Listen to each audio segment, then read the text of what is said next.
Right then, this is a quick walk around video, and this is for a Honda CR-V 2.2 EX diesel, and it's the automatic version. You can see here, 11 plate in white, and it has the full black leather interior. They look brilliant in white, these cars, they really do. The black roof and the black trims break it up beautifully. It looks absolutely superb. Front of the car is extremely clean, it's been kept absolutely beautifully. Bonnet itself hardly exhibits a stone chip anywhere at all. It's remarkably clean. Come down the near side first. It's absolutely smooth on the panels there. Near side front alloy, absolutely unmarked. Can't see anything on there at all. And then down the remainder of the panels, again, really nice. There's always the odd kind of minor sort of stone chip here or there, but they're very few and far between, and very light indeed. Going around the back of the car, again, all very clean. Again, just a couple of little touch-ins done where people's just caught something on the way in and out of the car, but again, I'm being sort of slightly nitpicking in that sense. And then around the back, offside of the vehicle, again, absolutely beautiful on the panels. Offside rear alloy, really good. Just a couple of very light marks again. And then down the remaining panels, all absolutely fantastic. They really are. So it's a colour that doesn't suit every car, but it suits this one absolutely beautifully. I think the high level rear spoiler as well on the back of these cars is just so subtle, but it just adds an extra dimension to the stance of the particular car. Right then, just park the car in the shade now because it's a lovely sunny day, so I'm not always good for doing videos. Coming to the back of the car, huge boots, all the stuff's here that you'd expect to see in the back, tonneau cover and the middle shelves there as well. I said I've never particularly found a great use for these middle shelves personally, but they do, if you want to, a little recess there, they just slot into there, so if you don't want them up in the middle of the boot, just pop them down there, keeps them safe. Coming to the back of the car, leatherwork's in absolutely beautiful condition back here. It's quite often on CR-Vs, they are family cars, so they can look nice on the outside, but when you get inside they can be sort of bashed about a bit, and that's nothing to do with build quality. It's just basically kids. I've got two of my own, so I know how they can easily destroy a car. Legroom is absolutely amazing on these cars, by the way, and both those front seats are set for me, and I'm over 6 foot tall, so that's about as bad as it's going to be. Rear seats also on runners, so you can actually slide them backwards and forwards as well to extend the boot space. Front passenger door card, absolutely lovely, as are all the others in fact. A full set of original CR-V mats. Front passenger seat there, not been given an awful lot of use. Driver's door card, again, been kept really nicely. Come round inside. You see, driver's seat with its electrical adjustments, again, all really good. Bolster's really good as well. So sat inside the car now, engine's running for this section, so the dashboard can be seen illuminated. Dash, it just looks in amazing condition. It's been kept absolutely beautifully. See there, sat nav working perfectly. I've popped the car into reverse. Parking sensors beep, and you've got that lovely clear parking camera, all working as intended as well. So everything's been kept really well in this car.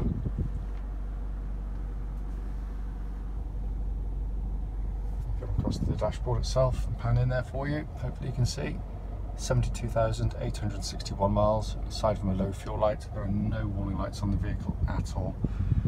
Multifunction steering wheel, auto lights, auto wipers, cruise control, radio functions. You've got your information display buttons there and hands-free functions there as well, but all working exactly as intended.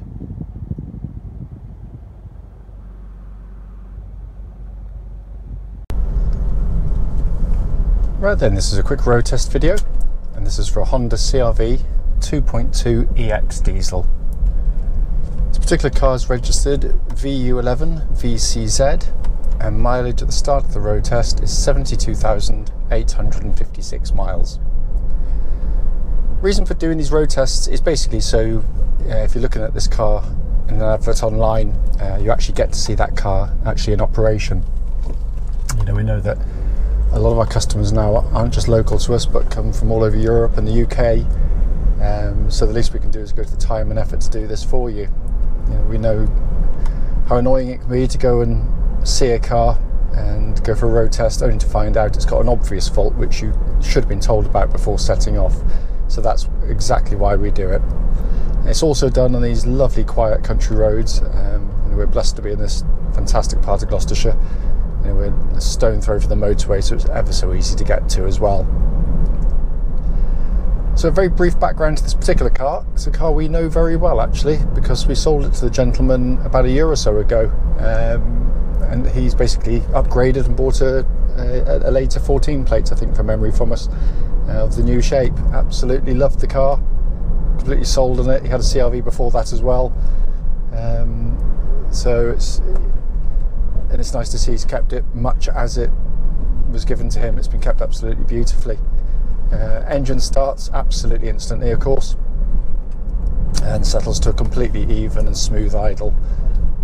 There are no warning lights on the dashboard at all relating to the engine or any other part of the car, and temperature gauge is running at a third, and that's exactly where it should be on a Honda car, whether it be a petrol or a diesel.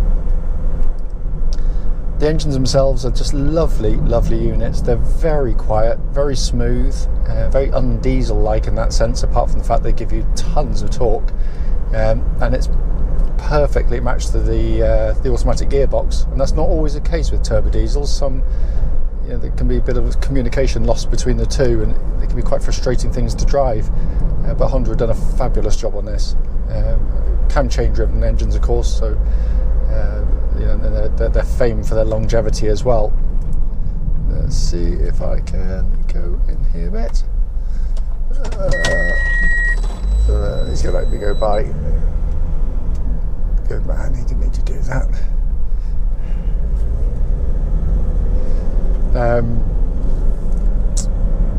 But yeah, I mean, they're just a wonderfully tough unit. They can take many miles, but they're just a nice car to use, an engine to use day in and day out. That's the beauty of them. Engine obviously goes into the automatic gearbox. Again, as I said, it's beautifully matched the chassis, the engine of the car. It's very smooth shifting, as you expect from a Honda gearbox, very tough indeed.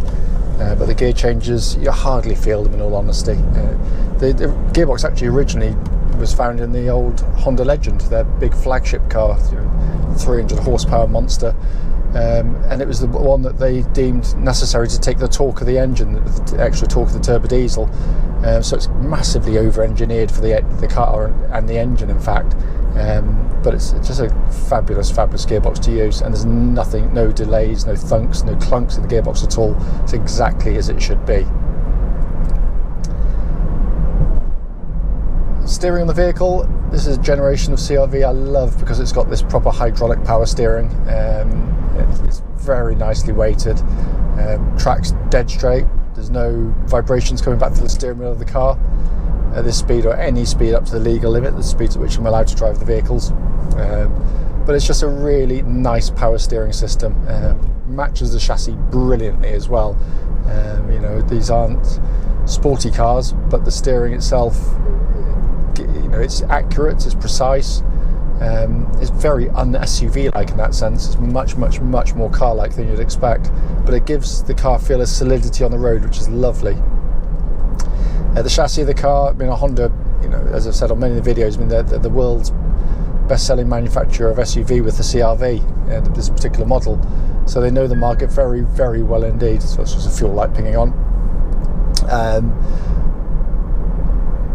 And they've just got the balance between ride and cornering absolutely perfect. It's very comfortable on the road, but when you get into the corners, what's lovely about it is it remains very poised, very controlled. It doesn't kind of lurch and wallow about, which I absolutely loathe in cars, and which is horrible for passengers, in all honesty. And this is a classic example of one. It's just a really pleasant car to drive in every way. What I'm looking for on these road tests, by the way, is just listening out for any sort of clonks or clanks coming from underneath the car, which shouldn't be there, obviously.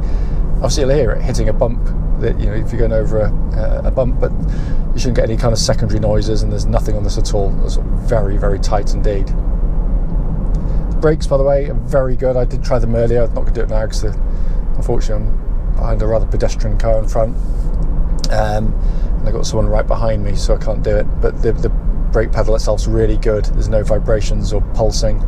It pulls the car down nice and straight as well, which it should do.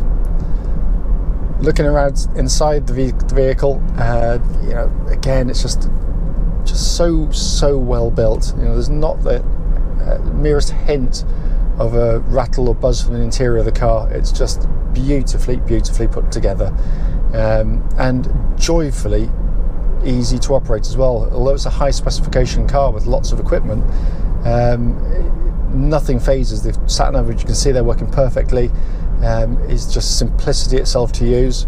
Dual zone climate control system. Just going to get past the car a sec. Dual zone climate control system is blowing out lovely cold air from the car, but every switch has a lovely actuation precision to it, and you know, it's just a very, very high quality machine. Main dashboard directly in front, again, symmetrical dials, easy to take the information in. Typical Honda in that sense, very stylish, very nicely done, and everything working exactly as it should. Same goes the steering wheel, looks and feels pretty much as new in hand. Everything working, cruise control I'm doing there, exactly as the manufacturer intended as well. For those that don't know, and you almost certainly do, of course, these are four-wheel drive vehicles, albeit Honda knew straight away when they designed the car that the vast majority of people's driving was going to be in conditions like this, you know, on good roads and in nice weather. So why have the four-wheel drive whirring away when you don't actually need it? Because all you actually achieve by doing that is use more fuel, get through your tyres more quickly, and put a lot more mechanical stress through the car. The way it works is very simple. There's no buttons to press, you do nothing at all. It does it all for you. If you could imagine, you know, there was a bit of snow or muddy field or something, you put your foot down to accelerate, the front wheel started to momentarily lose traction. Instantly the rear wheels are brought in as the sensors let you know, and sorry, it's just the parking sensors saying I'm close to the hedge. The sensors recognise that you've lost grip, brings in the four-wheel drive. It's absolutely seamless, and it's brilliant in use as well, by the way. And I've used, I'm towing for years with CR-Vs, and I've never come close to getting stuck with one. So it's a very, very capable system. What's good about it is its simplicity also gives it its reliability as well, because we've not so much as put a spanner on one over the 15-20 years or so that we've been selling cars using this system, basically. So it's a very, very tough system indeed. As I said at the start of the video, the point of it, obviously, just to pick up with any issues. There's nothing at all to relay back in this car at all. It drives absolutely beautifully. You know, I spent many years working at Honda, so I know these cars, you know, very, very well indeed. If there's something fundamentally wrong with it, you know, I would know. You know, I own one. I've got, ironically, a white diesel automatic, same age as this one virtually. So, you know, it's a busman's holiday jumping into this one. But they're fantastic cars. Having said that, if you've got any questions about the car, don't hesitate. Please do give us a call.